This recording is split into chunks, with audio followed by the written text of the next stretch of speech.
Hey, this is Kat Carasello from A Mythopoetic Life, and we are having creative conversations and depth discovery here. And it is winter in the Northern Hemisphere, and many of us are leaning into the holidays or the holy days.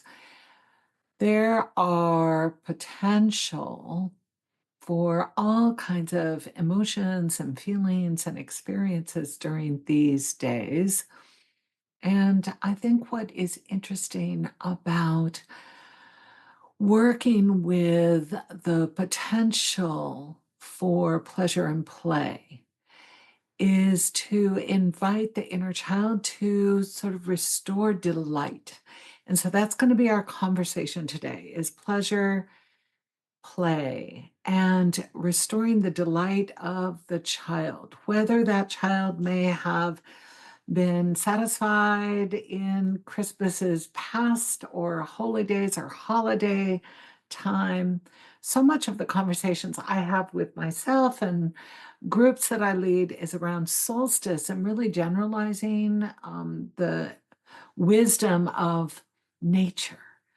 And yet, many of us hold Hanukkah, Christmas, Kwanzaa, um, celebrations that are traditional to family. And we often wax poetic about family traditions that we either experienced or maybe some that we didn't experience that are still near and dear to the heart and maybe more connected to the child inside.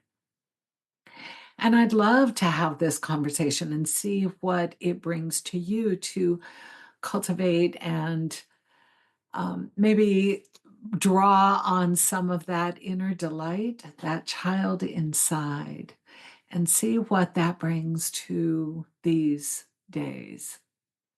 I drew on a poem by Gillian Clark called Snow. So I'd love to read that and see what it sparks for you in terms of your inner knowing, your outer expression, and the way you might choose to play over these next days. A dreamed Christmas, flakes shaken out of silences so far and starry, we can't sleep for listening. Papery rustles out there in the night and wake to find our ceiling glimmering, the day a sultry of light.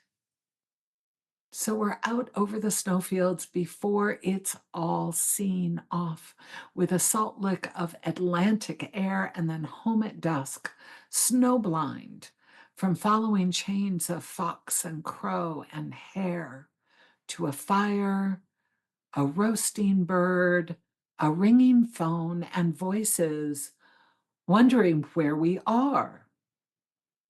A day foretold by images of glassy pond, pheasant, and snowy roof over the Holy Child iconed in gold, or woman shawled against the goose down air, pleading with soldiers at a shifting frontier in the snows of television, while in the secret dark, a fresh snow falls, filling our tracks with stars.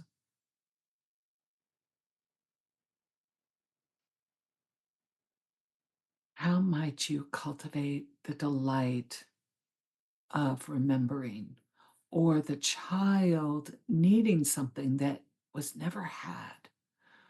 Some of us may not relate to snow at all in the winter because we didn't grow up in snow. But how could the dreaming path draw on energies, images, or iconography that feels important to acknowledge? There are traditions that are ours and traditions that are not, that may actually be a vital component of delighting the inner child in a holiday season and drawing on something that you want to actually create or cultivate or generate. A dreamed Christmas, a dreamed solstice, a dreamed holiday, a dream holy day. What is it that you're dreaming of being, and who is the dreamer? Can you create something delightful for yourself on purpose and create a mythopoetic experience? What is the living myth that could be brought to bear on your year, on this month, on this moment? I know for myself, I'm doing things differently this year. I love twinkling lights and reveling in the magic of this season, but this year I actually simplified, and it's the first year I haven't had a tree in decades.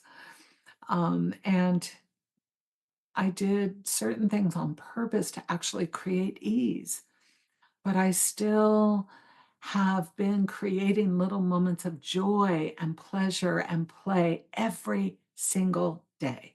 And that was really important to me. So I'm curious about how you may find this conversation activating a little bit more of your own delight.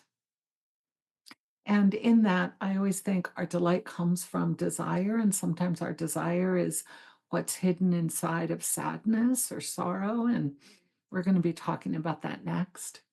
But for today, pleasure and play, and a little bit of snow and sparkle